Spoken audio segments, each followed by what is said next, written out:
Beb, baskom Beb. Ada yang komentar nih dari Rahmat Agung Widodo. Pakai emot sedih dia. Wahai seniman kehidupan, muhibinmu sedang terpuruk sebab mencintai kekasihmu. Cilah. Gimana tuh Beb?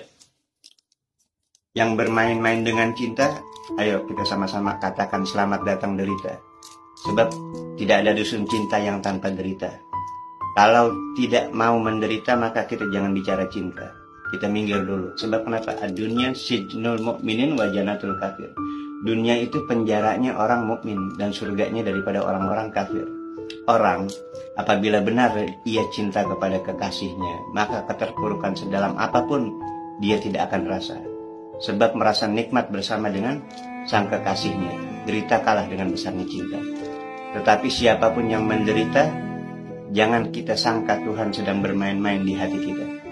Tetapi ketika kita menderita itu sebenarnya Tuhan sedang menggiringmu pada titik keintiman hanya antara engkau dan dia. Dan inilah yang disebut kekayaan yang sejati. Kekayaan yang tak ternilai harganya yang disebut pengalaman.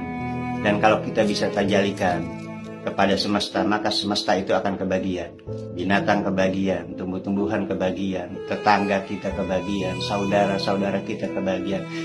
Dan yang penting asal kuat kita menanggung derita di dunia ini, maka kita akan mendekati sifat Rasulullah Shallallahu Alaihi Wasallam, yaitu sifat rahmatan lil alamin. Dan orang-orang banyak yang akan mendengarkan nasihat kita yang berbobot. Lantaran kenapa? Syarat akan pengalaman dan akan merasa nyaman berada di dekat kita. Nah, ketika kehidupan kita berada di titik nol, di mana kita seolah-olah terhempas daripada posisi yang terendah, bisa macam-macam, bisa berupa kehilangan harta, kesehatan, kehilangan orang-orang yang kita cintai, kehilangan pekerjaan kita, atau dijauhi oleh saudara-saudara kita, dijauhi oleh teman-teman kita.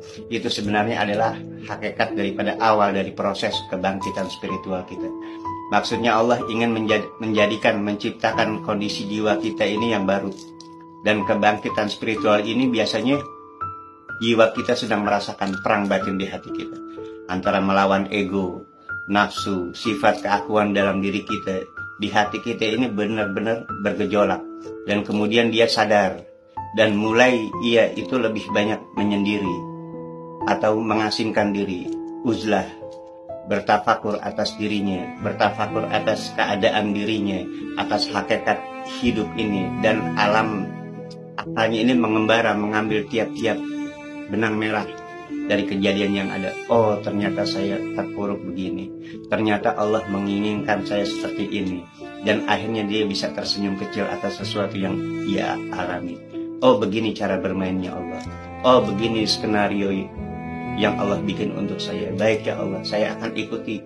Bagaimanapun skenariomu, saya ridho dan saya ikuti ya Allah.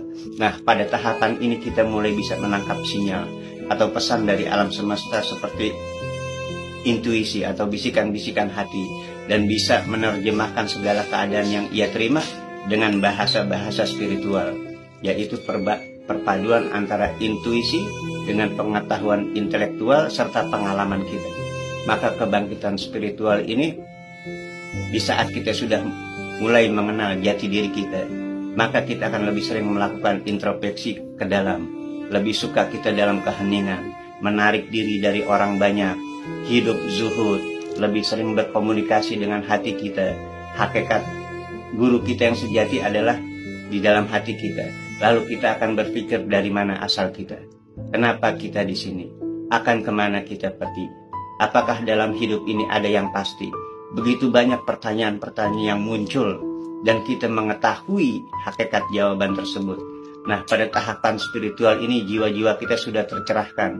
Benar-benar mengenal diri kita sendiri, mengenal Tuhan kita yang menciptakan kita. Di saat orang banyak berbicara mengenai makrifat, dengan ilmu hal yang kita miliki, dengan pengalaman hidup yang kita miliki, dengan intuisi yang Allah sudah berikan, akhirnya kita bisa masuk ke tahapan jatuh cinta, ke tahapan syauq atau rindu akan Tuhan. Nah, inilah jalan-jalan yang dilewati oleh para mugarrabin atau para wali-wali Allah subhanahu wa ta'ala. Ketika jiwa kita sudah tercerahkan, maka akan membuat kita hidup dengan damai, tenang, tentram, berdamai dengan keadaan, penuh rasa syukur kepada Allah dan tidak mempermasalahkan keadaan diri kita dalam hal apapun.